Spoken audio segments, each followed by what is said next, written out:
contact the show, send us an email at liveonfourlegspodcast@gmail.com or get involved in the conversation on social media. Join the Pearl Jam Podcast community group on Facebook or follow us on Twitter at liveonfourlegspod. When I go home, I am home.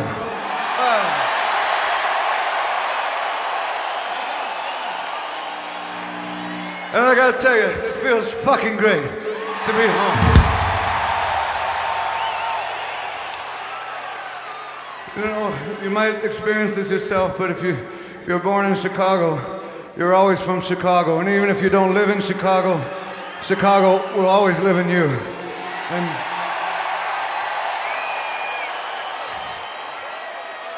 And to come back here and see this many people assembled to take part in this kind of event means the world to us, so thank you very much for being here. All right, on to the...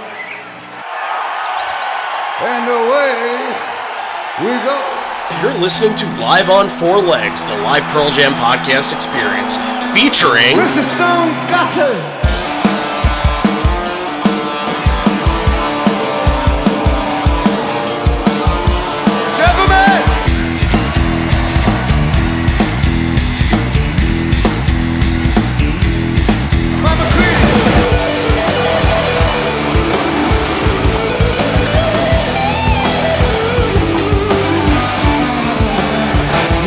Fucking Cameron in the truck.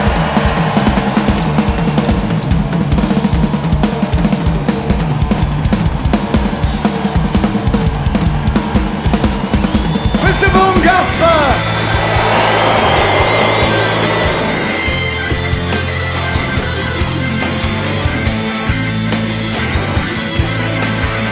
You can call me Al, you can call me Ed, you just fucking call me, why don't you?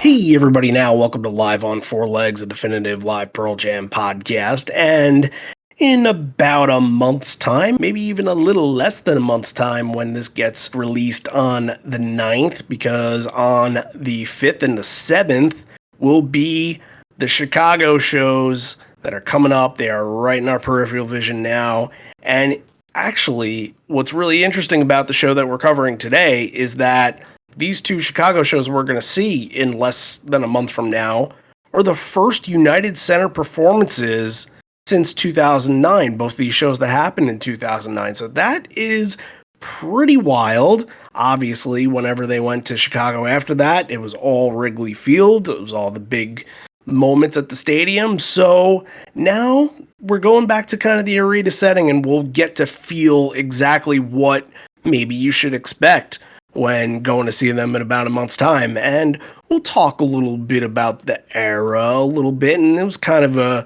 weird little tour run that they went on, because it seemed like they did a world tour in about 2 weeks. They went all over the place in the span of 2 weeks. And it's interesting. They never really did anything like that before or after. But also, I didn't go to this show. However, I went to the show the next night. And I think my stories will be somewhat relevant to this. We'll see. If they're not, then we'll figure it out as we go along. But I think it's time to introduce everybody. Randy Sobel over here, John Farrar over there. Hello, hello. Hiya. Yep, back to Chicago. It feels like we did a lot of these. Now we're back in an arena one that's going to be very different. It's one of those things. Any of the big cities, Chicago, San Diego, Philadelphia, to an extent New York, but not really New York, because we did all those MSG shows a long time ago. It seems like we average like one a year from these big cities, and Chicago has no lack of shows. It's like in maybe the 20s or the 30s of how many shows have been played in the city or around the city. And I guess this is just another one that we have to get to. And I think they've played 6 times at the United Center before they're going to play these two shows next month. So it's a place that they're familiar with. And I guess the last time that they played there was 2006, which were also really, really good shows. Yeah, it's cool that we get to see a little bit of the venue too. There is a partial video for this. It was cool to actually like watch that and be like, oh, like that's exactly where they're going to be in about a month. Yeah, and I think I mentioned it before, so I might as well kind of get into it. I've been to this venue, and it was the very next night from this, and it was a Sunday Monday tandem of shows because that's really weird. You don't usually get Yeah. that. That's kind of a strange thing. And I remember at night two, I remember Ed saying at one point, "Oh, you guys are more of a Sunday crowd than a Monday crowd." I'm like, what does that mean? Because he was kind of egging people on the whole entire night to be like, "Come on, come on, come on, let's go." So I don't know if there was kind of a difference from the crowd. I can't really speak on that at all. Maybe he was just really fired up. But I didn't go to this show because I had just got a job about like a month or two beforehand, and my job was at the worldwide leader of sports in Bristol, Connecticut. And of course, when you're like really new at a place like that, you get absolutely zero privileges. Nothing. You want a day off? Too freaking bad. You got your Tuesday and Wednesdays off, and that's what you got. If you're lucky, someone will switch with you, but the scheduler is going to make sure that the veterans get the Friday and the Saturdays and Sundays and all of the holidays and days off. It's just what you go through. I think it's not too much different than any job that's not a 9 to 5. So I remember when I got hired, I actually told the hiring manager, I said, look, you're hiring me with one caveat for the next 2 months is that I need off the Monday and Tuesday, I believe it was, because the next day we went to Wrigley. I went with former Live on Four Legs co-host Matt Helbig. And the next day we went to a Cubs game, and that's where Ed threw out the first pitch and sang one of his many take me out to the ball games that he's done there. So that was fun to go see that. But I said, look, if you're hiring me, I already have this planned. I have to go to this. I already bought airfare and all that. And they said, okay, there you go. And you're hired. And everything seemed to work out until like about 8.5 years later. But I digress. I do remember some excitement going into it, like Backspacer wise. And looking back, I think as far as Backspacer goes now, I have a way different take on it than I did back then. And I think that's just sort of, I don't know, maybe growing out of your taste, or anytime that an album comes out, you're just excited to hear new stuff and it feels fresh, no matter if you really like it or aren't as much of a fan of it. And we talk about this album sometimes, and we talk about the songs that get played more commonly. The Fixer, Got Some, and usually we don't speak very, very highly of them because of how we feel about them now. And looking back on it, it doesn't necessarily feel like these songs are really staple of Pearl Jam history. But back then, when you have a couple of takes of The Fixer, when you have a couple of takes of Got Some, that's exactly what you wanted out of this show. And I was excited to hear both of those songs.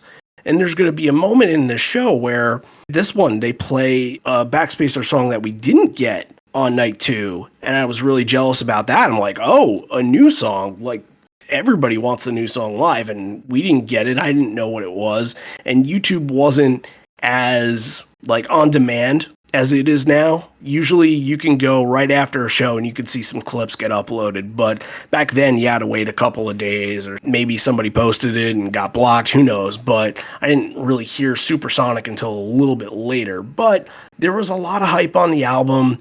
I remember a lot of people thought that The Fixer and Got Some, the key phrase was back to basics, because they had Brendan O'Brien back producing them. But back then, of course, I was super, super excited for it. Now, I don't necessarily want to hear those songs in sets, but I think for the time, you have to just remember that it was exciting to the masses. Yeah, I remember, I think the Fixer had leaked and they ended up doing Got Some on Conan when the brief time that Conan was hosting the Tonight Show. And Crazy. I remember liking that a lot. Then didn't like the Fixer very much. That Target video with the Fixer Backspacer was going to be like a Target exclusive thing, and it's like, what are we doing? Was not really into that as much. But yeah, weird kind of time. A lot of people love that record, and a lot of people have it very high on their list, which is fine. But that's not the Pearl Jam that I gravitate towards, the more happier pop rock kind of stuff. So yeah, it was kind of lukewarm on this album. It was kind of the first time that it happened for me. Like Avocado was kind of like, okay, we're still in the prime area here, so I'm gonna give this a shot. But Backspacer was the first one where it's like, maybe this is not really my thing anymore. And again, still had not gotten a chance to see them live again since '98 at this point, so was still kind of going in blind on that part. But these shows in 2009, I mean, like I said, they're doing these shows before the album comes out, so they're not previewing a lot of stuff. You know, you're not getting Just Breathe, you're not getting Amongst the Waves, you're not getting Unthought Known, stuff which would become kind of staples from this record. So it feels like it's not really a Backspacer show yet, but it would come shortly after this. Yeah, Fringe is a Backspacer, I guess is the best way to put that. You know? And I guess I'll mention this now because I kind of teed it up before. Yeah, this was a really weird mini world tour starting from August 8th and kind of ending in August 28th. So back in June, that's the Conan performance. They debut Got Some, and like you said, everybody loves the new song. Then they went to Calgary on August 8th. I believe that was a festival, called the Virgin Festival. And if I'm not mistaken, I thought I read Ed make a comment being like, oh, I thought all virgins would be here. So, I have to throw that out there. But then 3 days after that, they're out in London. They do a show in London. Then they do Rotterdam. They do Berlin, which is a show we've covered before. Back to UK for Manchester and London at the O2 Center. I believe the first London show, was like a club show. It's a Shepherd's Bush Empire. Yeah. I believe that was a small club, like maybe like a surprise fan club show. Then, like, quickly after that, 3 days later, they're in Toronto. 2 days after that, they do the back-to-back in Chicago, and they do one more in San Francisco a couple days after that. And, like, that is one of the strangest sort of roadmaps for a tour that I've seen them ever do. I guess it's just kind of early Backspacer promotional stuff, but it's not really a full-fledged tour at all. And then once the album came out, they played Key Arena a couple of times and then went on, did the whole thing over to the Spectrum and all that. But yeah, it's very weird. You would not see that nowadays. And that's kind of the thing there, because in 2008, I'm coming off of my first show at the Garden, and I kind of said to myself, I'm like, I can't miss it. I definitely can't miss anything local, but I really can't miss anything that I feel like I want to travel for, anything that feels like a big show. So knowing the history of Chicago, I chose this. And then I think very shortly after the Chicago dates went on sale, I believe that they announced the Spectrum and everything else that was kind of happening West Coast wise. And because of the whole work thing, decided to sort of ignore that. And I actually was offered a ticket to night 2 of the Spectrum and turned that down.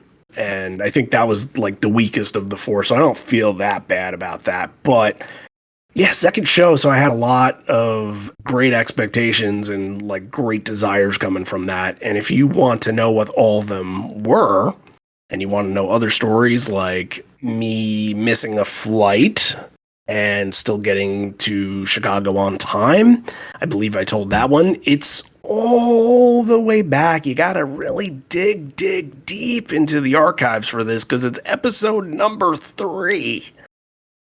Yeah, it's the first episode that wasn't like an instant reaction, because we did the Fenway ones right after the Fenway show happened, and Matt and I kind of decided, oh, well, we should do for the beginning like a bunch of shows that we both went to, because it's fresh in our heads, we can tell stories. So if you really want to go back to it, you can. I'm not going to say it's good. I'm actually going to say it's probably not very good. But it was different. It was a different show back then. Yeah, and I think that kind of conversation will come across when we get to our 5-year anniversary show, which should be in a couple of weeks. So, but somebody does have a story from this show, because he requested it as his episode request from Patreon, and that is Andy Lohr, great friend of the podcast. Got to meet him in St. Louis last year. Really great guy, as well as his brother. And he joined up on the Horizon Leg tier probably a handful of months ago, and this was the show that he wanted to do. So, and what's great is that Andy's going to be in Chicago next month too, so there's a lot kind of tied into this that really works out here. So I'm going to share his story right now about why he picked this show. It had been 3 years since I had seen my first Pearl Jam show in 2006. I was completely hooked after experiencing Do the Evolution. The energy was incredible. I couldn't wait to see my next show. When we got tickets to the Chicago date on the 23rd in 2009, I was very excited. Having only been to Chicago once several years earlier, I was ready to see my favorite band in Eddie Vedder's hometown. My brother and sister-in-law had never been to Chicago, so the morning of the show, my wife Tammy and the rest of the crew headed out. The trip was fun. We went to the Bean and did a few other things. The bus ride to the United Center was the first time any of us had rode a city bus. We didn't know about the trains back then. We found the Michael Jordan statue, which was very cool. The opener of Long Road, that is one of my favorite openers. It was fitting since it had been over 3 years since my last show, and it definitely felt like a long road. Corduroy into Why Go is always a great way to fire up the crowd. A few songs later, Given a Fly was played, and that song really hits me live. Once it's played, the concert seems to take on a whole different life. It's like the plane just left the ground and we are flying 1,000 miles per hour. In Hiding is one of my brother's favorite tunes. Going from that to Man of the Hour is a perfect combination. In Encore 1 featured not one but two Who covers. Only being my second show and not knowing any better, those covers blew me away. I can still remember Encore 2, when Ed talked about Michael Jackson's recent passing. His words and thoughts about how Michael was gone some time ago, even while he was still alive, were very chilling but appropriate. But when Needle and the Damage Done was played, it really made you stop and think about how much damage had been left in the wake of those needles. The remainder of the show with Rats and Smile was just amazing. Funny, but all these years later, I still can't hear Needle and the Damage Done without going back to this show. That's a great story. Thank you so much, Andy. And it's really interesting because I was sort of thinking about this. I don't know if you remember it, but summer 2009 was insane for celebrity deaths. Do you remember that? Yeah, definitely. You had literally Michael Jackson passed away, and then 2 hours later, because Twitter had just kind of blossomed into being the beast that it would become. Everybody started using it in 2009. I believe I joined up in 2009. So that's when information really started to get to us much quicker. So Michael Jackson passes away, and then I believe 2 hours later, Farrah Fawcett died. Yeah, it looks like Patrick Swayze died that year. Brittany Murphy. I remember that. The one that'll get me more than any of them is the guy from the infomercials. Do you remember him? No. Who? Billy Mays was his name. Mays. Hi, Billy Mays here. And he did the stuff Flex Seal and all that stuff. And he was a big personality. And I think he was starting to really get popular and people were starting to kind of latch on to him a little bit. And then he just kind of passed away suddenly. You're like, oh, well, that's really too bad because it was kind of fun seeing him on TV and all that. Ed McMahon, that's another one. Steve McNair, quarterback of the Titans, died. That was kind of weird. Walter Cronkite. Yeah, this was a very, very weird summer for deaths. All right, I think we got a show to get into, folks. It was in Chicago. 14 some odd years ago, almost to the date. And the way you are going to start this is a really up-tempo version of Long Road. We've got a lot of emotion to get through tonight, so we're going to go through it together.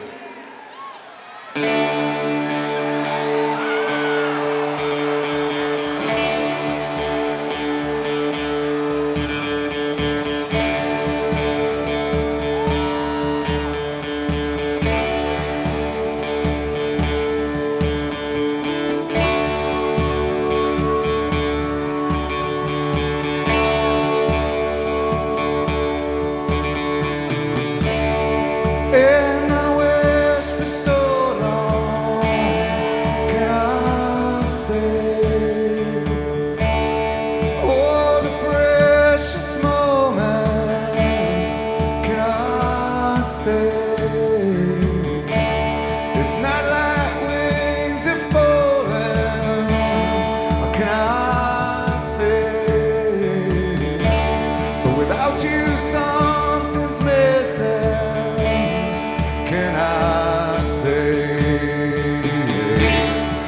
What'd you think about this one? I thought there was a little bit more drive than usual, and it kind of created a really exciting surge in the middle of the song. Yeah, it was really propulsive. I thought Cameron was adding in some like bass drum hits, doing some different things to keep it going and keep the momentum up and kind of keep it driving like that. It was interesting because like Ed, to come out even before they start, Ed comes out and says, "Oh, we got a lot of emotion to get through tonight. We'll get through it together." And so you think that like it's going to be this really poignant, really powerful long road, and then it kind of goes the other direction. It's not like a more melancholy thing. It's more of an uplifting thing, like you said. So yeah, different feel to it. Yeah, and another really cool element in this, and Boom is always great in this song, and I think that's kind of another one of these that he puts his handprint on and people just don't realize it. That whole beginning where he's kind of setting that table in the background, it really does remind me of that Neil Young version from the 9/11 tribute. Yeah, he just brings so much depth into the song, and even when it felt like more of a triumphant version, Boom was there and really kind of filled in those spaces there. Very, very good job. I'm going to say something I don't think I've ever said on this show before. This is a good Boom show. It's a good Boom show. It is. Yeah. I've got a couple here I'm looking at. We're going to talk about Boom a little bit tonight.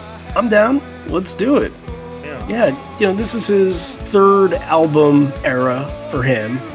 And it felt like around here and then more in Lightning Bolt, it felt like they were starting to use him every other song instead of being like, all right, well, Crazy Mary, Love Boat Captain, a couple other here and there, like Better Man that we can fill and use you in. But it felt like he was out there for a lot of songs in this era.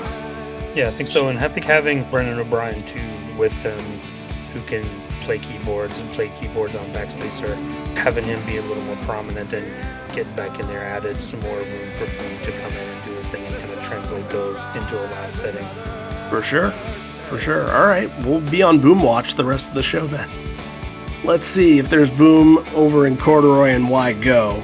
There's a nice little here we go to kick you off into Corduroy, and Ed does it again a little bit later in the song, but this is kind of too like the show of surges, because it feels like almost every other song has this big surge in the middle where you kind of get the rise from the crowd, you get the clapping going, you kind of pick up the pace, pick up the energy, and Corduroy has such a dynamic one where it really does feel like you're riding the wave of energy, and when you get fired up in that and everybody's going and it feels like you're coming down the roller coaster when Mike starts to wail into his solo, like that right there, that's a good way to kick things off. And Mike, too, on Why Go in the beginning. We talked last week about like songs like Whipping, where he kind of puts in some flourishes in the background, stuff that he doesn't usually do. I heard that in Why Go, too. Very, very nice show for Mike as well.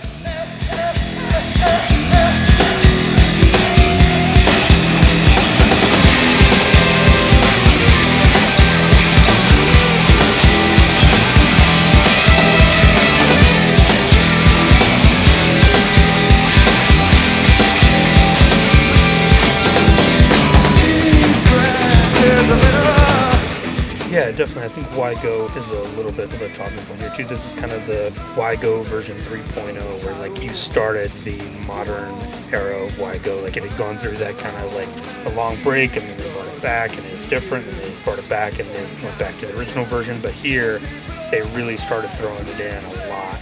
Looking at Live Footsteps here, just from this show, this was the 330th performance of Why Go, which is, sure, from a song from the 10 era.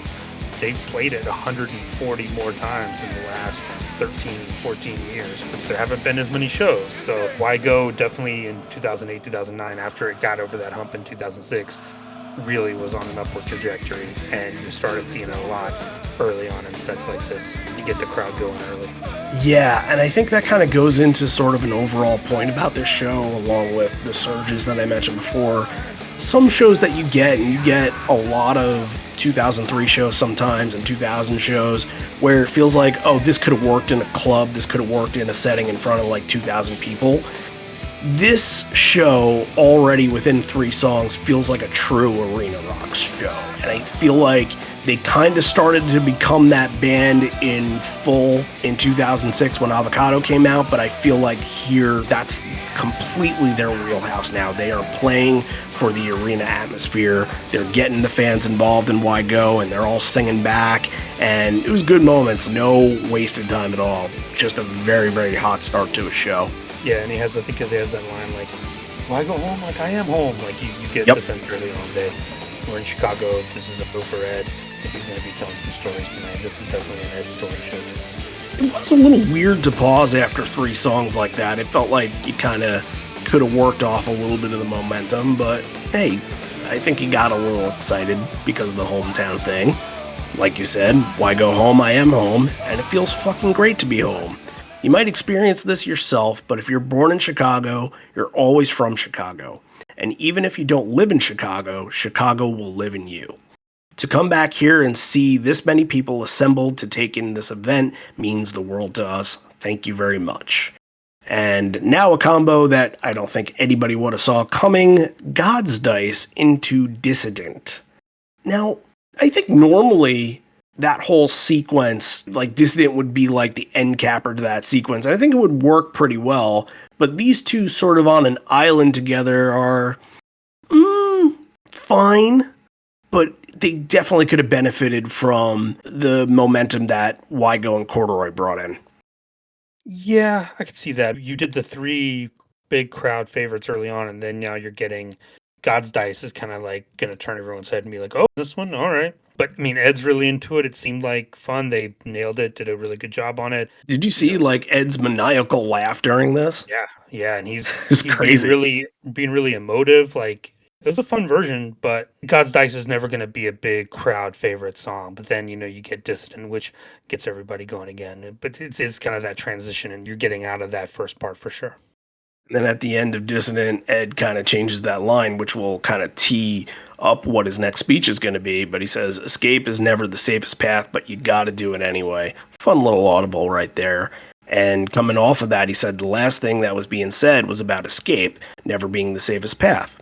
This song goes out to anybody here from Schaumburg, from Juliet, Rockford, Rockton, Skokie, Naperville, Elgin, and he just kind of runs through all these small towns that I guess are kind of like Evanston in a way, and then kind of recites a quote from Lou Reed saying he once said, the best thing about growing up in a small town is that it really makes you want to get the fuck out.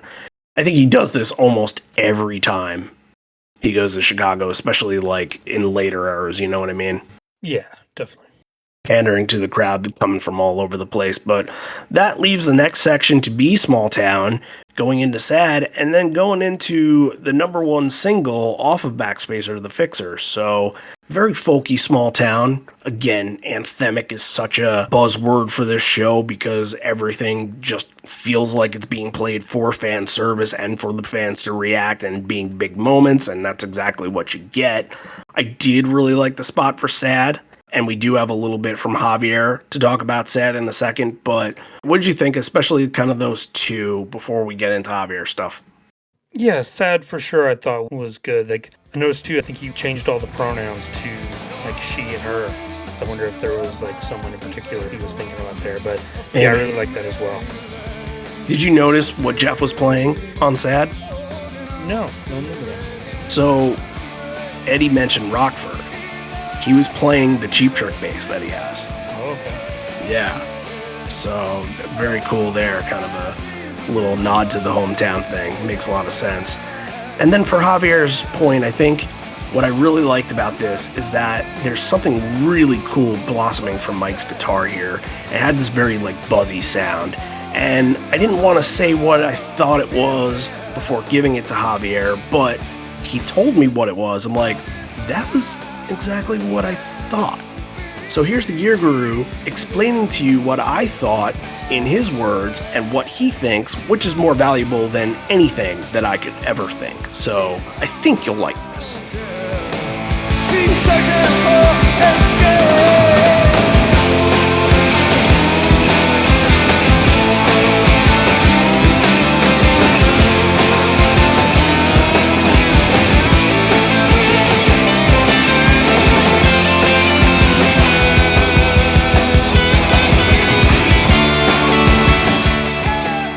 Hey Randy, hey John, hey everyone on the podcast. So for this week we are covering night 1 from the Chicago United Center shows from the Backspacer tour on 2009.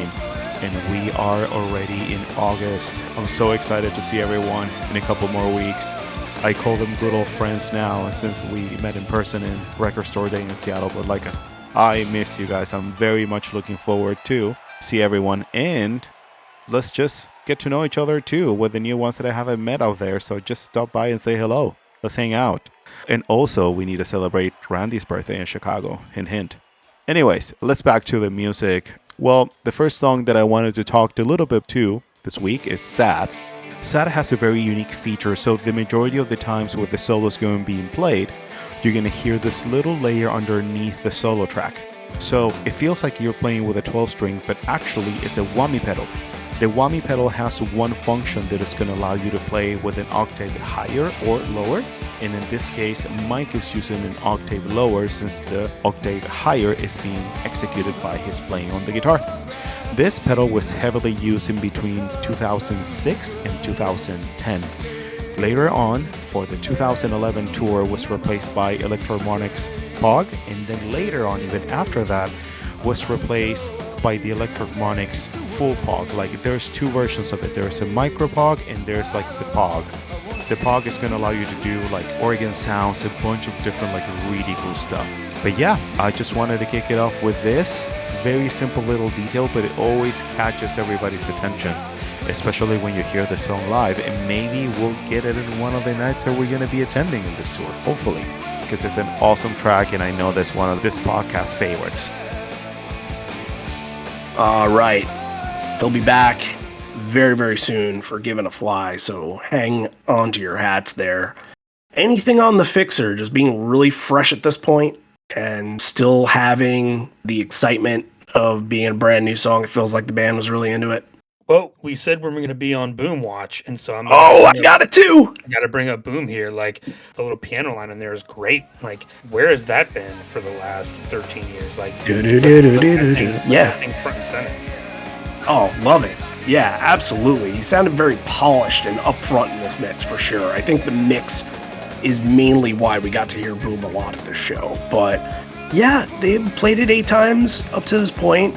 They're just going to keep rocking it throughout the next 3 or 4 years or so, because this is the song that kind of puts the album on a map, if you want to say. And that always has its positives and negatives, because at first everybody's really into it, and then there's this massive drop off when you get to like the end of the 2010 tour, 2011 tour in Canada, and a little bit in South America. It feels like people are a little bit worn out on it, and I even felt that fatigue a little bit with Mind Your Manners for a little while, so it just happens with those songs. Fixer was cut last year almost every time. I think it didn't even get played at all. I think No. It was 3 or 4 times, ended up getting cut every single time. But we never really talk about it. This is more time than we ever spent talking about the Fixer. But yeah, that video for the Fixer, going back and looking at this show, like seeing some stuff about that.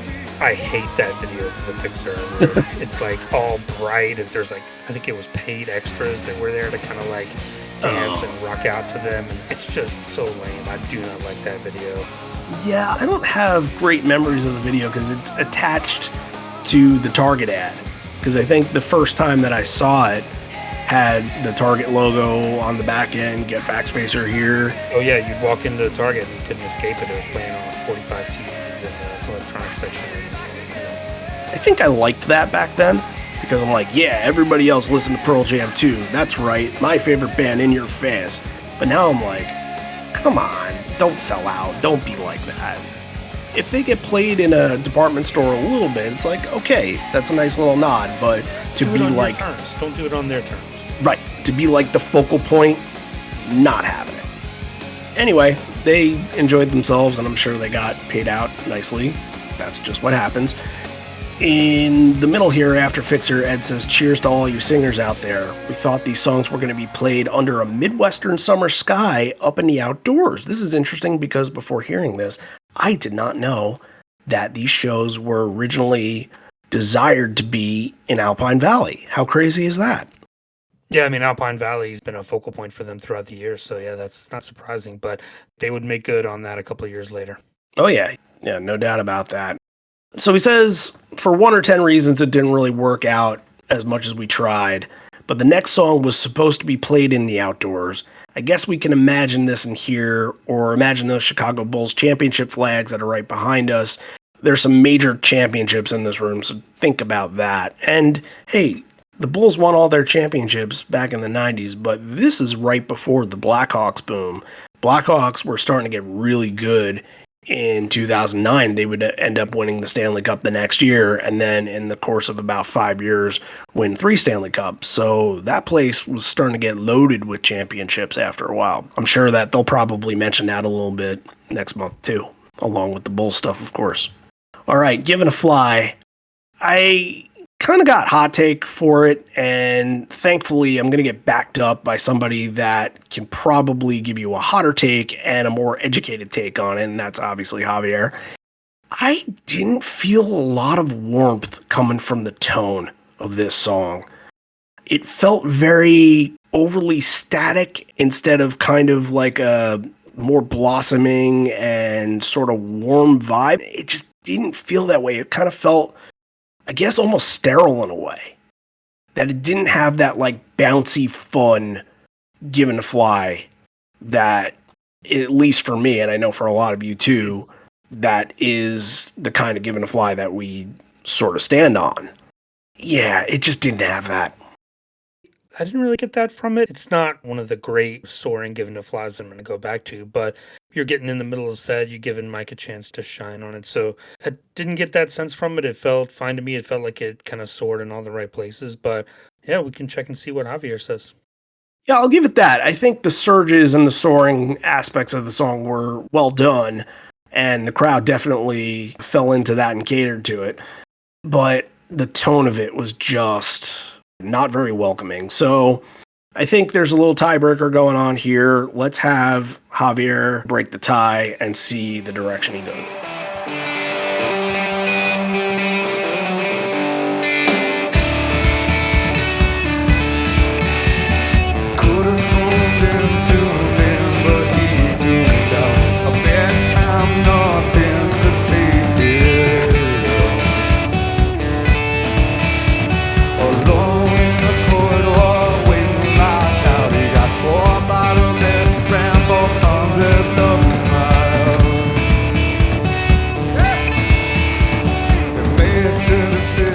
I know that this is a very sensitive topic of conversation amongst fans, but I don't speak on behalf of Randy or John. I don't like this tour, like, at all. I just don't like it the way that it sounds. For me, it just doesn't fit. Let me explain why. So, for example, the song Given to Fly. It's a song that is so full of harmonics, dynamics. It's a song that you can build up to a point where like the crowds gets wild, where everybody sings along, right? The problem for me is for this tour that all the equipment and the settings and the EQ make the song sounds extremely flat. The mids on this tour were all over the place. It's like the most present element that you can hear along. We were so spoiled in the past because the previous tours before this, it was a combination of so many elements, but like the dynamics of every single song and like the key elements of every single song, I think they were kept absolutely fine. Let me explain why. So I think that this combination that it was used in 2009 tour, like Savage amps, Savage heads, Stone was running JCM 800s, Box AC30s, those are super chimey amps and they're gonna be very right and very mid-present. It's kind of like the speaker is broken kind of thing. Like that's the best way that I can explain it. But before that, like we had so many different things like interacting at once that, for example, the song Save You, the previous sets and the previous EQs and the previous equipment will work perfectly fine. But in this one, if you hear Save You or if you hear Given to Fly, it's just not there. But again, very personal opinion. I know that some people are huge fans of this tour, and that's totally fine. I'm just saying it from my point of view. Although, I think the 2009 setting works extremely well for softer songs, like for example, like Small Town, Man of the Hour, or Long Road in this show sounds extremely well. I just think that for the more heavier songs, it just doesn't cut. I know, probably we're gonna create some rashes throughout the week for comments and all that, but that's what I think. And let's just open for discussion from now on. Well, I think it's 2-1 on the non-given a fly side here. And once I told him that, he probably mentioned there about how much he hates the 2009 tour and sort of what they were using in 2009. And I don't disagree with him. That's probably why we don't do a lot from this year, is that it just doesn't sound the same.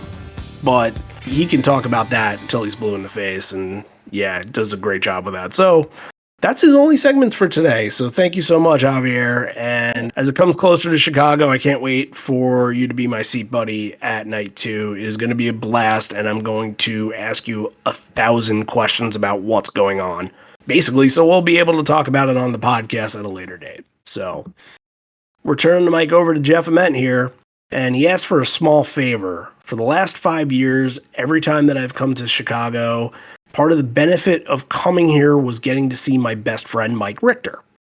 Okay, some of you might know the name Mike Richter. No, the answer is no. It's not the former Ranger goalie Mike Richter. Yeah, His hockey birthday. guy, right? Yeah, I remember that name. His birthday, I believe, is in September. So it's not him, and I don't think he has any ties to Chicago at all. I know he's American, but I don't know where he originates from. But yeah, not him, for anybody that would be thinking about it. He says, this is the first time that we've been in Chicago, and he hasn't been able to make the show, and it's also his birthday. So let's all sing happy birthday to him, which leads to a big happy birthday song. And yeah, it's a little strange because what would you think you would follow up a birthday song with? Ooh, yeah, just like Better Man or something like a little more uplifting, something a little more of a beat to it, something you can dance to. Yeah, and the choice here is Come Back. And I'm actually not going to throw a dig at Come Back at all. I think that it was weird to follow up a happy birthday speech, but in a sense of where it is in the set, and when you're looking at the set on paper and how it all balances together, this is a perfect spot for this song. I've never seen a better spot, because when you went to last year, I went to both those shows in Toronto and MSG, back-to-back shows essentially, if you're not counting Apollo in the middle. And they played the song number 2 and number 3 in the set, respectively. And my thing with this has always been, like, you kind of need to sort of address a moment for this to feel as powerful as it does. And when that's being played so early in the show, you don't get the opportunity to really do that. So when Comeback is in the sets, it's usually found like early in Encore 1. That's usually its main spot. However, here, and like being sort of the primer for Even Flow, I think really benefits this song. It is a perfect balance of how the set is working so far. You had a ton of energy and momentum. You went from Small Town, sad upbeat, Fixer upbeat, Give It a Fly really upbeat, and then you're building that wave back up to get to Even Flow, which is going to be another big moment. And I really, really enjoyed that. But not only that, but this is a hell of a performance too. As you mentioned before, we talked about all the deaths, and here and then a little bit later in Man of the Hour, it wouldn't really be addressed as to who they're talking about, but something is on their mind. Yeah, and I thought this too. Like, I wondered, because they didn't mention if Jeff's friend, the reason that he wasn't at the show, like, does he have some terminal illness? Is he not going to make it? It felt like it was kind of directed at him to, like, hey, you're not at the show. We want you to come back. It felt like there wasn't a lot of details given, so I wasn't sure. But I love the song now. It was another one that's really grown on me. I've gotten to see it a couple of times, and it's really great live. The spot for the comeback doesn't bother me as much. Like, they don't have any songs like this, so it's always going to stand out wherever it is. But when it's done like this, yeah, it can fit anywhere. I've been wishing out the days. You said you had me go now. I wouldn't have lost you another way. There must be an open door for you to come back.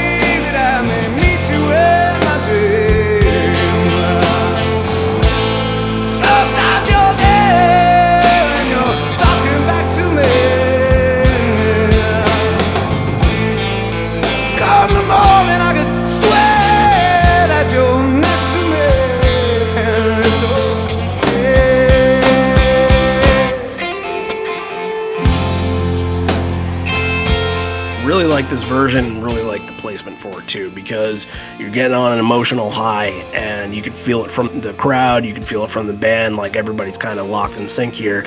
And then you're going to come out, you're going to do your version of Even Flow that's going to get everybody going, that's going to get everybody moving here. I think that like back to back with those is just a really cool juxtaposition of basically toying with your emotions. Like, okay, we just kind of messed you up a little bit, and now we're going to get you guys to bounce around and sing again. So it's also another massive arena rock song. As I was mentioning before with Why Go and Corduroy and a couple of those other ones, this is fitting right into there. What about Even Flow felt like a powerful performance to you? It's the jam after Mike does his thing and the solo starts to wind down. They kind of lock into this groove. There's like a really cool jam for a few measures before the song kicks back in. And I was hoping that they were going to like just sit on this for a minute, like see where this goes. Don't be in a hurry to get back into the big chorus, but it only lasts for a short time. I was hoping they would extend it a little bit, but right before it kicks in, there's a really cool part that I really thought was unique and thought it elevated the song a little bit, made the performance funny. Yeah, it kind of felt like they were almost teasing a little drum solo in there too, right? Maybe a little bit. It had that kind of feel to it, yeah. Like when Cameron kind of starts out that boom, boom, boom, boom, boom, boom, like it felt like he would have had a second or two, and that's coming off of Avocado where he was doing that like essentially every night. So now Save You and Hiding are gonna follow it up, and Ed is actually teeing up Save You as being written about a good friend. And now the way that this song is sort of developed and how this story's kind of been kept secret from us, I think a lot of people thought it was about McCready for a while, but last year, somewhere in Europe, I can't remember, I want to say maybe it was Imola, before Save You, Ed specifically says, this is about a friend who still hasn't been saved yet. And it was really hard to kind of pinpoint who or what he could have been talking about. You know what I mean? I think a lot of people thought it was about Lane. Yeah, that too. It died in 2002. Yeah, I don't think we're ever going to know. I don't think it's our business. Yeah. It's not a song that they're playing every night. You know, it's not an Even Flow. It's not an Alive. It's not a Small Town. We're just going to talk about it and feel the need to go through it. And they're never going to do the Riot Act album show, so you're not going to get the story time for Riot Act. Yeah, it just throws in little hints here and there. But this is another one, too, where I've got to mention Boom. Great little performance from Boom on Save You. Love the little accents and hitting those chords on there, just sitting on top of everything. Sounded really good. Another underrated one that he has good presence on. Yeah.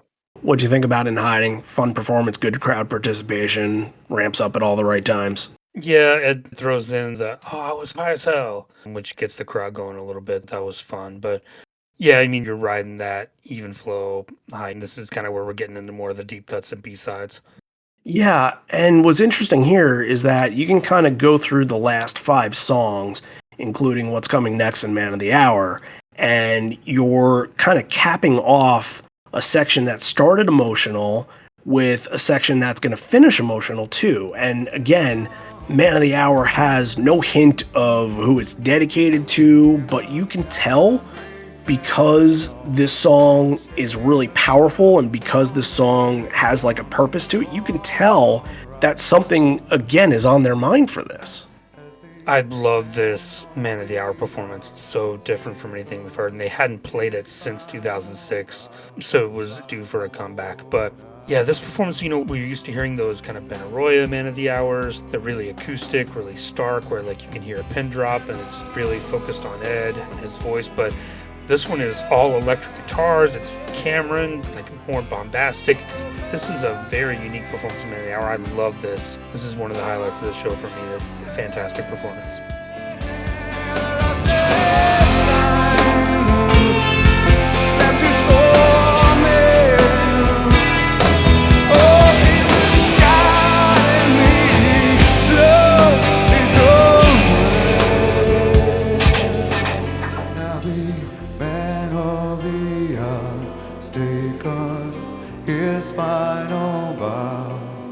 As the curtain comes down, I feel that this is just goodbye for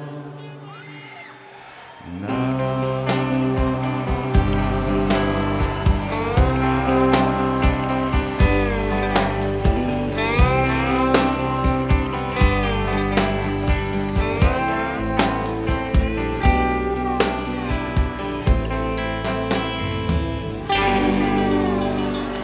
you're going to end the main set starting with Insignificance, going into Got Some, and then closing the set with Spin, Spin the Black Circle. There's some things to kind of mention here and talk about. Real quick on Insignificance, another big highlight for Cameron. It really feels like he's doing some double time at the end to finish this and really make some impact on it. There's a part in Insignificance where the guitars drop out and it's just Jeff and Cameron playing, like a little bass and drum break, which sounds really cool. That kind of made me sit up and go, okay, they're doing something different here. Because usually Insignificance is known for like the 3 guitar attack, but here you get everybody drop out and it's just the bass and drums. It sounds really cool. And now Got Some is going to follow up on that. And again, it's kind of like the same thing with the Fixer. You're showcasing these 2 songs that everybody seemingly knows, but I think a lot of people here, if you weren't traveling to Toronto, which I think somebody did get in touch on Twitter and said, oh, I was at the Toronto show too, so they had already seen this live. But everybody wants to hear these songs first and foremost. So I think the excitement about hearing the fresh new songs gets everybody up for it, and I think the band knows that they're more up for it because they want to impress the crowd with these songs. They want the crowd to notice Fixer and Got Some and say, okay, if you're going to play this for the majority of the next couple years, then I want to be on board for as many shows that I can be. And I think at the time, like I mentioned with Fixer, it definitely got a lot of people excited. As much as I don't love the song, I did like it back then. I will say that. Not love, but I liked it. Yeah, it definitely had some energy. But I got a fun stat for you. I know you like stats. I don't know if they stuck out to you. Look at this. The way the new songs are played here. Fixer at 8, Got Some at 16, Supersonic at 24. They spread them out perfectly evenly. 8, 16, 24. Yeah, that's some weird math right there. And like giving them a little bit of feature. Like the Fixer was featured right in the middle. Got Some gets a little spot right here. And then Supersonic is going to get played right in the middle of Encore 2. All right, well, yeah, you're spacing them out. I think that's probably a great idea from this. But it also, like you mentioned before, it doesn't necessarily feel like a Backspacer show because of that, right? Yeah, no, it's a very equitable album-wise set list. Like, you're looking at Live Footsteps here. Versus has the most, but only with 4. And then 10 and Backspacer with 3, a bunch at 2, and then Riot Act and No Code with only 1. So, yeah, you know, I think everything got representation.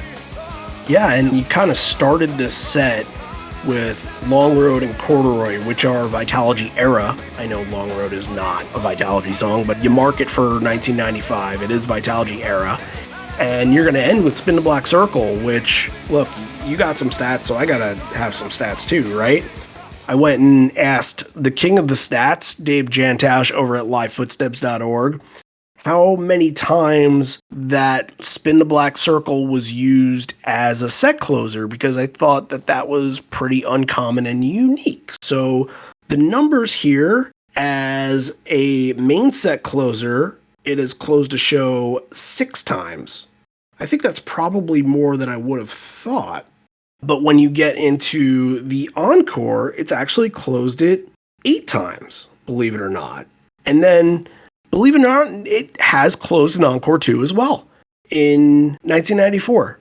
So what do you think about this as being your kind of final moment of the main set? Does anybody remember Ruckus? I like it. Spin the Black Circle is one of my favorite songs by them. So I like when it gets a spot like this. I think it's unique. It's not something that you're going to hear every time. It's similar to getting like a Go or Do the Evolution kind of to end a main set. But I will say too, I wish they would kind of give it a little bit of extra push at the end. Give it a little bit of Descent into Madness. Give me some chaos at the end of it to really bring the house down. That's exactly what I was thinking. Where is the frantic energy for this? Where is Mike doing circles and laps around the stage? I just didn't see it. Yeah, it just didn't have like a finality to it. You know what I mean? Like, it leaves you wanting more, but it doesn't really kick you in the face like Porch or Blood or Rearview Mirror does. It just finished, and it's a fine option, but you needed a showstopper in the midst of all these big arena rock songs that you have in this set. It didn't quite follow up with that. Yeah, they're going to come out in Encore 1, and it's going to be a complete 180 as far as tone and everything. But, like, I think Spin the Black Circle can be that, but 2009 Spin the Black Circle is not that. Yeah, I agree. And lest I forget, because I actually had a joke here, and it came after Ed mentions, does everybody remember records? My joke was, yes, actually I do. I have 2 copies of Atlanta 94, so I can't forget Rocker. I know a lot of you are feeling me on that. It's not a bad show to have 2 copies of. It's not, but hey, look, mystery. You go into it and you know what's coming out for you, but it's just a little weird that I literally got that record about a month before I got it again in the mystery, but everybody did too, so I guess we're all in the same boat. All right, we're at the encore. Let's pause for station identification and talk about things we like to talk about in the middle of the program. Hey, all the patrons out there, how you doing? Well, we got a brand new one this week, and we want to thank her, Holly Graff, or Graff, one of those two. Holly, thank you so much for joining, and you joined on the Giggle Egg tier, which means in the future, you can let us know what show you would like for us to cover, and just like Andy's request today, we'll do it up for you.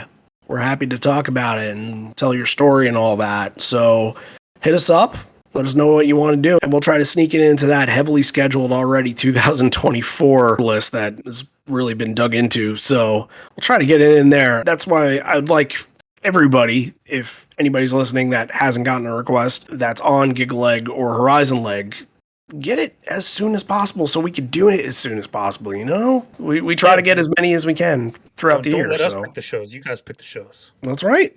That's right. It's easy for us. We can just say, all right, well, put that one there. And hey, if we did 2006, next week we should do 2013. All right, we'll put that one there. Thanks to Holly for sure. That's fantastic. Yeah. And if you are sitting out there and you listen to the program every week and you've been thinking to yourself like, should I do it? Should I join Patreon? Well, that's up to you to decide, but I will give you a little bit of what can be enticing about Patreon, especially coming soon. And that is the post-show reaction episodes that we will be doing. And it's going to be great. I mentioned the last couple weeks. They will all be from site. And what's very cool is that you can actually be a part of the podcast if you wanted to. If you were going to the St. Paul show, then we have Kirk Walton out there gathering people all together and finding a spot where everybody can get together and do a live recording of the podcast and basically share what you just saw. Because look, I can say it till we're blue in the face. John and I, for a couple of these shows, obviously I'll be at my own, but John will be at the computer for all of them. We won't get the experience of being there live. So us talking about it, and maybe one night there's not a good live feed or something like that. Maybe we're just kind of talking about like broken set list or whatever. Maybe we're just not hearing it as much as we would have liked to. But hearing it from the horse's mouth, the people that just got out of the show that might be really excited about this. And we did this when we were at the shows on site last year. I think those were the best ones that we probably did because it was our instant reaction. So we'll be doing that, and we'll be talking to people from site. And if you want to be one of those people, then please get in touch. Get in touch, either message me on Twitter or Facebook. I'm always around. Or liveonfourlegspodcast@gmail.com if you want to reach out for that too. You can get involved in the podcast. You don't have to be a patron. You don't have to be a long-time listener, a short-time listener. It doesn't matter. If you want to be a part of it and tell your story about what happened that night, please, we would love to hear from as many people as humanly possible. But, however, if you do want to listen to the episodes, you do have to become a patron. That's where we put all of the Patreon stuff. So to join up, patreon.com/liveonfourlegs, or go to the Patreon app and search for Live on Four Legs, or you can go to liveonfourlegs.com and click the Become a Patron button, and that's how you do it. You can join on the bonus leg tier for $1 a month, and you can get all the content coming over there. Coming rather soon will be the Letterman 2006 extravaganza, the 10 Club show that they did afterwards in the venue, which will be very, very fun. We're going to have that in the next week or so. We have a hallucinogenic recipe episode up on the horizon talking about November 1995 and those shows and those tapes and some of the monkey wrench stuff that was going around. So that will be exciting. That'll be fun to do and listen to. And we got Evolution episodes planned. Starting next week, we're going to do a run of a couple Yield shows here. And we are going to try in this time to get you guys a Do the Evolution episode. So that's going to be our goal.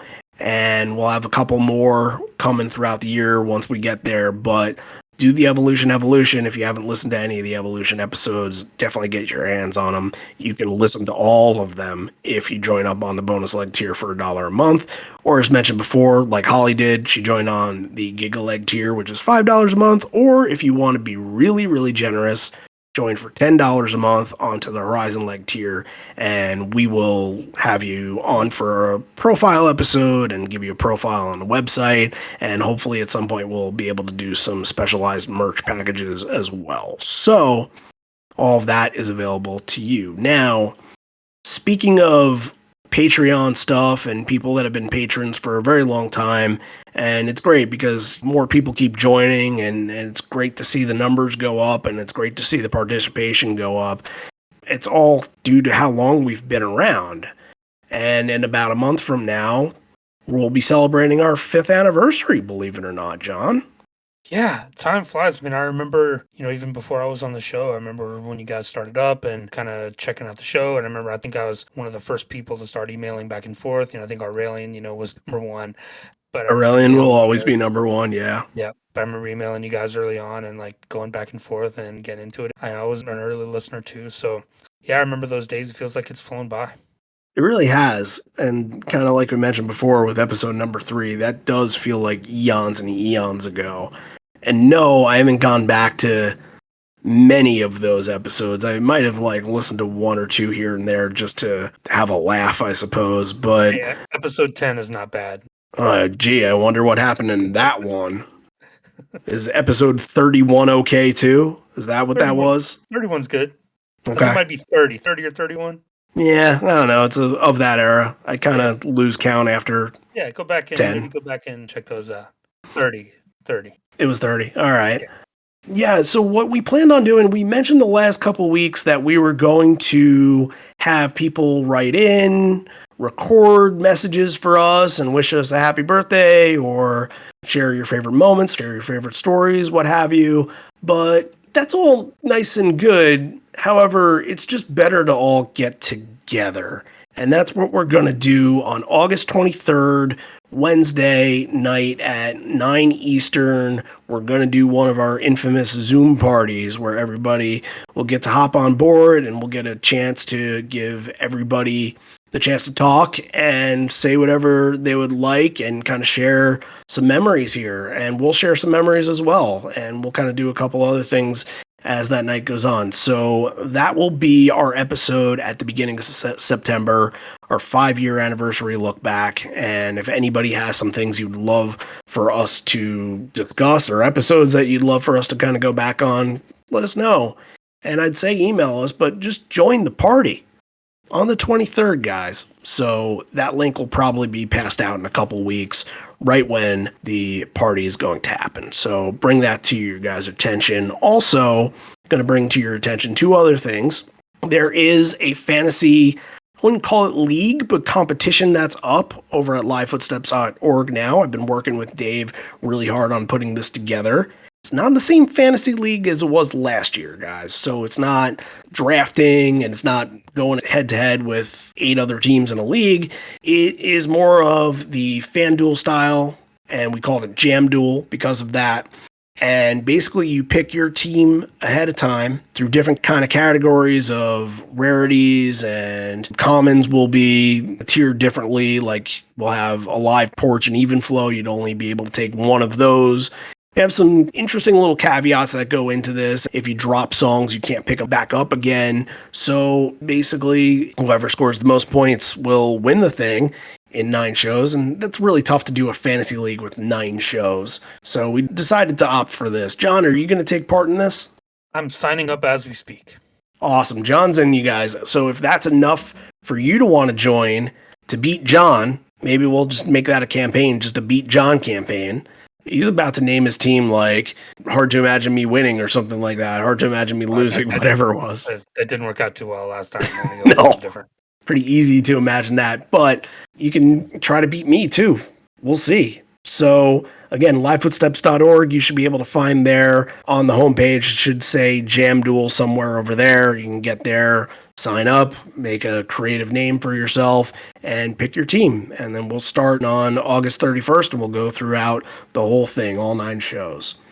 Lastly, go to liveonfourlegs.com if you want to continue to help with our fundraiser for Cystic Fibrosis Foundation. We are selling raffle tickets at the moment, and we are giving away some prizes. Now, it's going to be announced at the karaoke event in Chicago, but you don't have to be there. You don't even have to be watching it on the live stream to be a part of it. So if you wanted to make a donation, if you wanted to put in for some raffle tickets, there's some really, really cool prizes, including a neon Eddie Vedder sign that I think a lot of people are going to get excited about. Then it's on our homepage. It's on one of the sliders. Just click on it. There's a couple different raffle packages that you can purchase, but the $20 for 10 tickets is a really, really good deal. So definitely think about doing that. And potentially you might be walking home with one of 3 really, really cool items. So, and we ship it to you anywhere worldwide. So if you're down in Australia or over in Ireland or something like that, it doesn't matter. We will make sure it gets out to you. So that is that. We just keep raising money, and we're excited to see how much we're going to be able to donate over to cystic fibrosis. We'll kind of know a little bit after Chicago. We'll reveal that on the show. All right, guys, back to the rock. It's a short Encore 1 here, which is interesting. It's 4 songs, and then Encore 2 is 6 songs. Ed says we need a minute to argue about what we're going to play next. Tonight, for the first time in 13 years, we played with a band who we played with in a little place called Soldier Field, and that's Bad Religion. And this actually comes at perfect timing because I just bought tickets to go see Bad Religion on their tour literally days before recording this. So I can't wait to go see them in late October, which is great. Kind of anniversary tour, right? It's like Recipe for Hate anniversary. Oh, I'm all in for that. Yeah. Yeah, I don't think I've seen songs like Skyscraper or Kerosene live before, so yeah, I'm really into that idea. And it's funny because I think the last time I saw Bad Religion, and I've seen them upwards of 7 or 8 times in my life, was probably at the next night when they opened. They didn't even have an opener announced until like 2 weeks leading up to the show, and when I found out it was going to be Bad Religion, I frickin' jumped out the window. I was so excited. So yeah, it was great. They were awesome and made for some really, really fun moments in the opener that you just don't get sometimes a band that you're that familiar with. So I was very excited about that. So what's going to happen to open this up and to sort of in this little section, you're going to start off with The Who, then you're going to finish off with The Who, and you're starting with a little bit of Boom. We got another Boom section, John. That's right.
This is the era for this. because it's a little bit in the aftermath of the 2008 VH1 Rock of Honors version, which we will end up getting to at some point. Maybe it's the next one, who knows, in the late night series that was mentioned before. But they were starting to really implement it a lot, and it's a powerful version.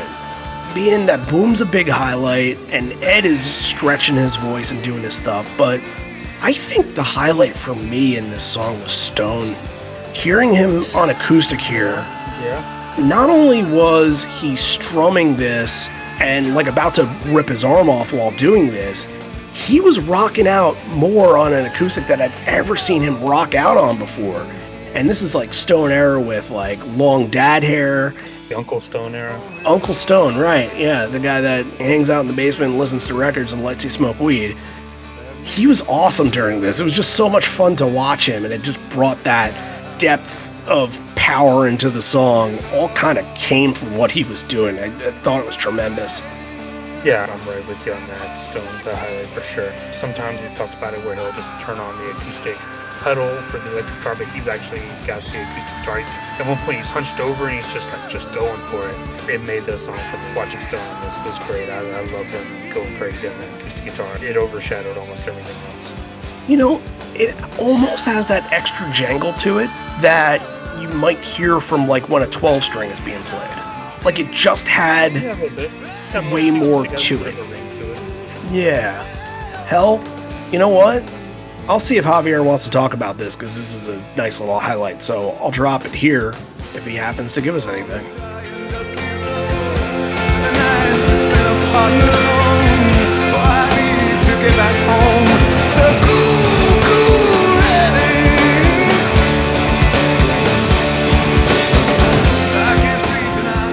And I know before I was saying that this settings, they don't work for me, like when I was saying my comment about Given to Fly, but now on Love Right Over Me, I think Stone's guitar sounds absolutely fantastic. It's jangly, it sounds kind of like a 12 string-ish when in reality it's not.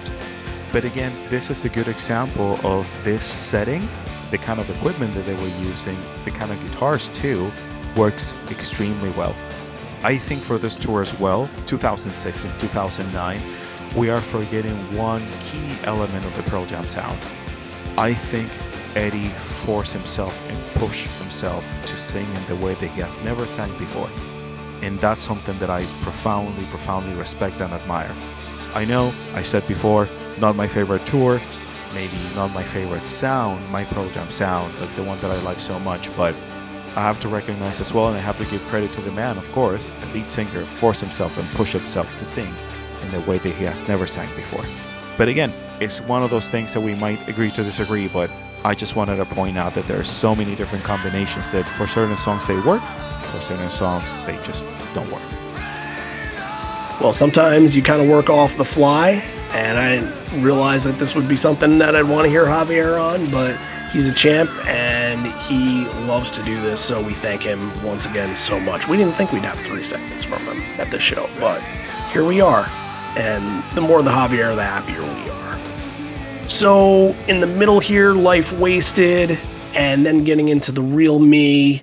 I noticed during Life Wasted, and we were talking before the show that you noticed this during the real me, actually, is that he is looking down at his notebook a couple times after fudging some lyrics here. Trying to be real sly about it, but you can see on the video, you're like, his eyes are looking down for some of this, yeah. Yeah. I don't know who's to blame him. He's getting up in age at this point. He's not in his 50s yet, but he's like mid 40s, so yeah, it starts to take its toll, especially when you're like Ed and go at everything at full force. And I guess it's like just watching Stone again. Him and Jeff just kind of stroll over to each other and start really rocking out. And it seems like Stone especially is in a really good mood at this show, the way that he's just so loose during this. And usually in kind of the late era of this band, Stone is really kind of set in his spot and doesn't really move around a whole lot, barely even grins sometimes. He's a machine out there almost, but he has a lot of personality and a lot of energy at the show. It was awesome to watch. Yeah, I agree. They were really getting into the Who things. Ed talks about we played these because that's what I was listening to when I was in Evanston and going to work and staying up late. And there were a couple of times I remember where they would do a couple of songs, and not even Baba here, just the two of the little more of the deep cuts, Quadrophenia style. Yeah, and that was interesting because I remember talking to Matt the next day. I think he said something like, oh, they played 2 Who songs and they did Needle and the Damage Done. At the time, we'll get to Needle when we get to it, but like they really had not done it all that much. I think it was like the 3rd time with The Night Before in Toronto it being done, but not since a version with Flea in 1995 have they did it. So he was like, oh, well, maybe one of the covers didn't work, but I don't know. It's Ed tapping back into his childhood. So yeah, I think it really works here. Ed kind of gives a tee up that this song is going to have heavy presence from Jeff. And he is, of course, the one in charge on this and puts it together really well. We've talked about it before. You need Jeff to be good on this song for this song to have its energy and flow to it. Oh, absolutely. Nails it completely. Well, John, we're going to get into a situation once again that Alive is not going to be where we usually notice it to be. Yeah. So, to tee up before getting into that, Ed kind of says those are the songs that he listened to out in the freezing cold on the L trains waiting for that thing to come at like 2 in the morning. I rode my skateboard into work in Evanston when Walkmans first came out, so that's why we played them here tonight. That's where you get into Alive. And yeah, very quick encore one. I don't think it lasted much longer than 25 minutes, if probably shorter than that, but it's another big arena song. It felt like there were massive Cameron moments. It felt like there were massive Mike moments. Had a feeling of a hometown show, like Chicago. It felt like kind of the party was on a little bit. So yeah, and that's why it's weird that it wasn't in like the comfort spot. But again, we kind of mentioned this because this is going on 3 weeks right now where we haven't gotten Alive in the notable spot that we usually get it in. And I think I had mentioned that the next night it would be State of Love and Trust to go into Fucking Up to go into Ledbetter. I think you got it in the same exact spot then too, closing out the first encore. So yeah, this might just be the era for that, and that's kind of that. So it does bring in some, I guess, sort of unexpected excitement when you get to what would be the moment, but it really works, and it's a big arena anthem kind of required song for this show. Encore 2. Ed does the rounds here, talking to all the sections of the crowd, including the crowd who is very high, who are also very high. That's the second high reference that he's made. At least we got screens so you can see our fucking ugly faces. Well, that's okay, I'll be getting Botox tomorrow.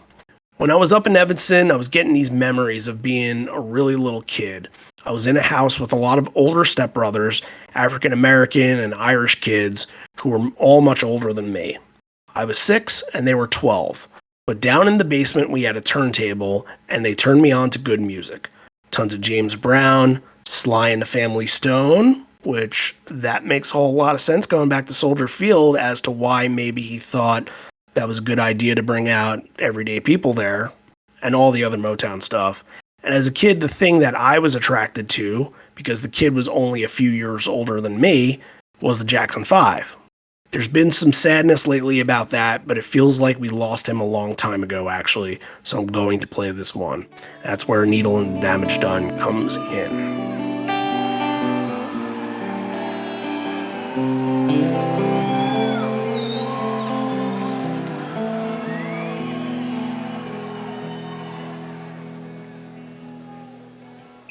I hear you knocking on the cellar door.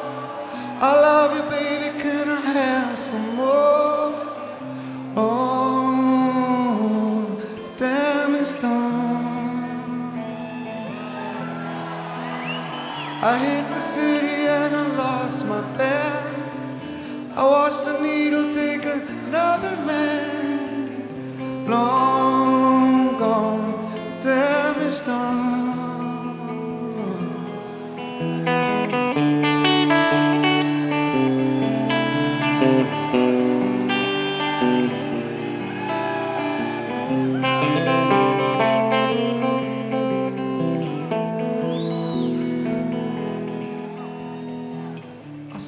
song because So as I mentioned, not very often to get this one, but you can tell by watching it that Ed feels pretty emotional during it. And granted, we knew a lot about Michael Jackson, but we didn't really know the extent that we know now. So for everybody, this kind of hurt in a weird way, where he was out of the public eye for so long. I guess we didn't really get much closure from him, but I think what we found out a couple years ago about what he was doing was closure enough, but still people were in that aftershock of one of the biggest celebrities of the past 50 years passing away. So it did impact people like Ed. Yeah, definitely. I mean, that goes back a while. I think there's one show, it might have even been Atlanta, Michael Jackson is innocent, all that stuff. So he definitely felt a connection there. And yeah, this is really poignant. I mean, coming off of the celebration feel of Encore 1, you're getting a little bit of a switch here too. And yeah, a really unique song choice, one they hadn't done in a long time. It's really quick, and again, we're going to switch gears and very quickly afterwards, but this is great. And you can tell Ed's feeling it a little bit. Yeah, and it all ties in together really nicely. It's all a tribute to Michael because after Needle, you get a little bit of the first opening chords to Michael Jackson's song Ben, which obviously, as we all know, is part of the ending of the song Rats, which Ben will get you into Rats.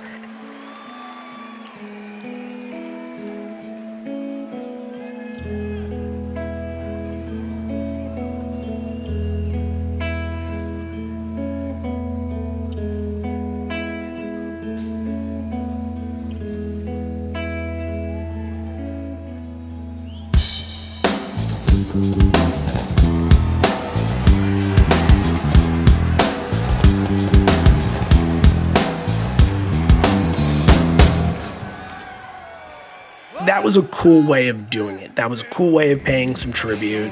And maybe in retrospect, it's not a great look.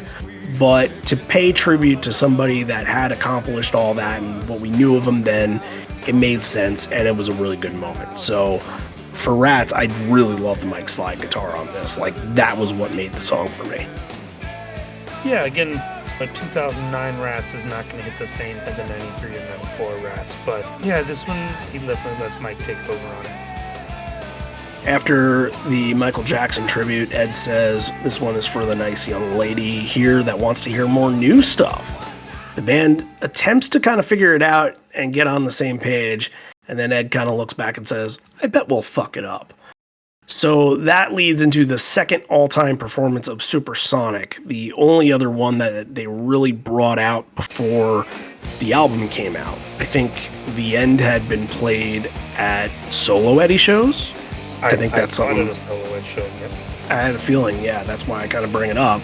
But this was kind of the first time anybody outside of people that were over in, I guess, UK heard it the last time. So I don't know how much rounds it made, but it didn't play it the next night. I didn't know it when I was told about it the next night. Like I mentioned before, there weren't YouTube clips or anything like that. And it would only be played a very mild 17 more times after this. This is actually the only Backspacer song I've never seen live, believe it or not. Got to see it once, yeah.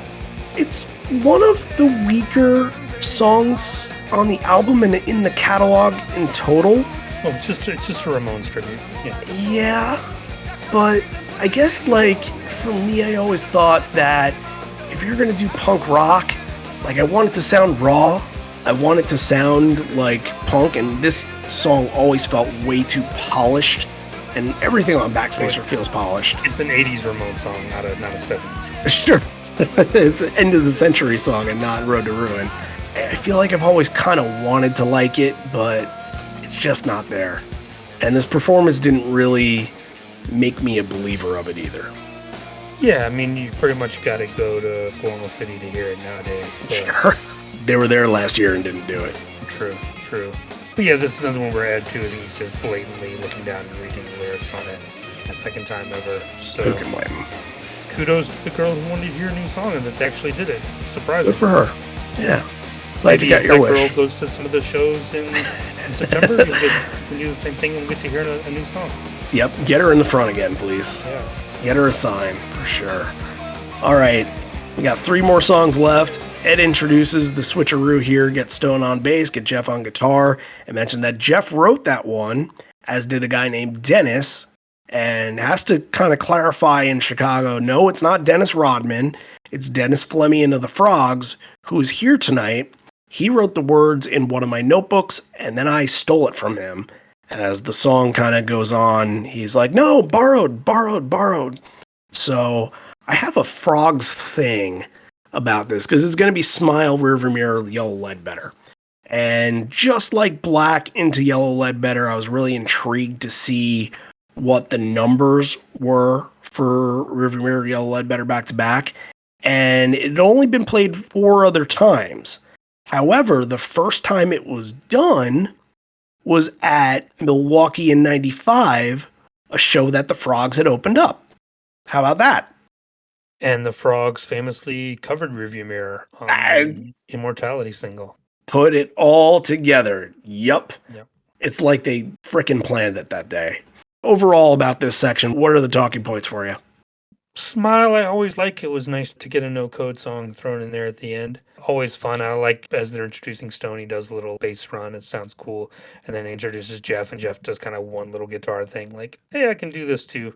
But yeah, whenever you get Smile, it's always fun. But then, yeah, I love Rearview Mirror near the end here. Just Bring the House Down. Another one that's just driving and propulsive and feels like it's bringing you right up to the edge there to close the show. Really, really good. Ed really wanted to get the finally the shades are raised line at the end of the choruses there. I think he was having a little bit of extra hometown juice, if you know what I mean. Yeah, I don't think this one is like, when I saw this, I was like, oh, this is going to be like 10, 11, 12 minutes. I think this is going to be like 7 or 8, but yeah, I was hoping we were going to get a really epic one, but wasn't to be. Still very good, though. Not a bad one to be heard in the bunch. It kind of felt a little like Twilighty, kind of twinkly. There was a surge in it, but it kind of felt almost like a dream scene kind of version of this. But look, they end this out. Of course, this is going to be like the last big moment before Ledbetter. So they end this out with a big finish. Had a lot of impact on it. Mike is holding out some of those really high notes, blistering through, while Cameron's at absolute full locomotive speed on it. So yeah, big finish and gets everybody excited, and then you can run into Ledbetter after that. So Ed says, right before getting into it, you did great. Did we do okay? If we knew all your names, we'd thank you individually. Thank you for letting us be a small part of your summer. This is how Mike McCready likes to say goodbye. It'll be a while before we get back here. 22 hours, actually. So, Ledbetter again, like we mentioned, Noah live, Rearview Mirror going into Ledbetter, which is very interesting. And this time, we got a Star Spangled Banner tag on the end of it. I think for a while, because they would do it the next night too, they did that consistently whenever you heard Ledbetter. Obviously, he's going to do the Hendrix style, the drenched in feedback version, but this one felt like it had a little extra feedback and oomph to it at the end. Now, we talked a little bit about stats earlier. You want a mind-blowing stat? Hit me. I can't take credit for it. This one was shared by Eddie Quintana. And look, I don't know what it's going to bode for the next Chicago shows at the United Center, but all 6 shows that have been played there have closed with Ledbetter. Okay. And you have to think, like, these 2 are back-to-back, and then 2006 was back-to-back. That's pretty rare that you would get the same closer kind of back-to-back, especially twice. So I wonder if it was one of those things where Ed kind of thought, well, this sort of needs to be this way because it's hometown and all that, it's celebration and all that. So I'm going to go out on a limb and say that streak gets broken this year. Yeah, I think one of the nights will end with Rockin'. I don't think they'll do an Indifference. You might even get a live. Oh, a live to play? That's very, very possible. Yeah. We'll have to see because you think about it, they didn't play Rockin' or Baba at these 2 shows, so maybe They we're didn't play Rockin' almost at all last year. Trust me, I know. getting back into that fantasy thing. Now, okay, let's pick some moments from this show that we thought were our favorites. I'm going to say my number 3 here is the Michael Jackson tribute section, from Needle and the Damage Done to Ben, and Rats a little bit less so, but I like the Ben intro on Rats. I like Needle and Damage Done especially. My number 2 is going to be Come Back. I thought that was a really, really well done version, really good set spot for it. And believe it or not, that's going to be the only original song that I'm putting in my top 3, because my favorite moment from this show was Love Rain on Me. That just blew me away. Really excited by Stone's incredible strumming, Boom bringing his presence in there, and at this point is able to hit all of those high notes, and everything was just working on this. They really put together an awesome version on the show. Okay. Well, I'm going to continue. That one's going to be my number 3, Love Rain on Me. My number 2 is going to be Long Road, and my number 1 is Man of the Hour. Very, very solid picks. I think we picked a lot of sort of dedication kind of songs, if you know what I mean. All right, well, now it's time to rate this. This is fine. I don't think it's my type of show. If I would have went to the show, like Night 2, I don't think of it as one of my top shows that I've ever been to. It's probably, mid. I did give it a 7, but things were different at the time. I'd probably give it a little higher now, I would assume. But it's like in the low mid tier of the 27 shows that I've been to thus far. This is kind of like within the same realm of that. I just don't have the emotional tie to it really. And it's going to be higher than what I gave the Night 2 because, again, what we did back then was we were a little bit stricter as to what we gave shows. I'm going to give this show a respectable 7.5. I'm going to bump up a little bit on that. I'm going to give this an 8. Okay. I think, it's being a hometown show for Ed. He's in a good mood, telling stories, some really great performances. Like I said, Man of the Hour, Long Road, Even Flow was great, Come Back, some unique stuff. You get Spin the Black Circle to end the main set. Needle and the Damage Done is a rare cover. Supersonic getting this only the second performance. So I think there's enough stuff here. I'm going to give this one a solid 8. Can I change my rating? I want to call it a near 8. Because I'm not necessarily at an 8, but I'm like hovering right around it. That's why I gave it a 7.5. You blew that one with Simon. I think that shows that we can. I just wanted to share a recurring joke. That's all I wanted to do. Thanks for indulging, everyone. Especially you, John. All right, well, as mentioned, the next little series that we're going to do is going to pay tribute to 3 1998 shows all in a row here. That second leg was just phenomenal that year. Matt had really kind of found his place within the band, and they were firing on all cylinders from August well into September. And we're going to start it off with a show up in Toronto. Actually, you got to call it Barrie and not Toronto, because that's where the actual location was. And it was at a festival where Cheap Trick played, and it was also the show where they debuted the Do the Evolution video, so they played to the video as it was going on in the background, which is cool. Unfortunately, I don't believe we had video for that, but we'll try to relive that as much as we can. That is a request from Alex Sink, who, if you remember, a couple years ago, we wrote up the article about him with some of the artifacts that he owns and went to this show, and this is the set list that he covets the most. So bring that up because he's a good guy and he's a good collector. So I figured if anybody has any clues as to where you can get the set list for this show, then get in touch with Alex. So we'll talk to him next week, I'm sure. I think we can kind of do our ending spiel here. If you like the show, please subscribe. Apple, Spotify are the best places to do it.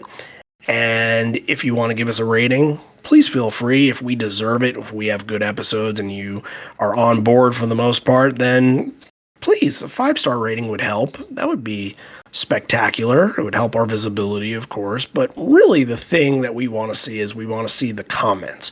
We want to see what you guys think about the show, not because of us and kind of flattering our egos, because we don't really need that, but we want the next person that's looking for a Pearl Jam podcast to know exactly what they're getting, to know that they'll be in good hands with their shows that they have fond memories of.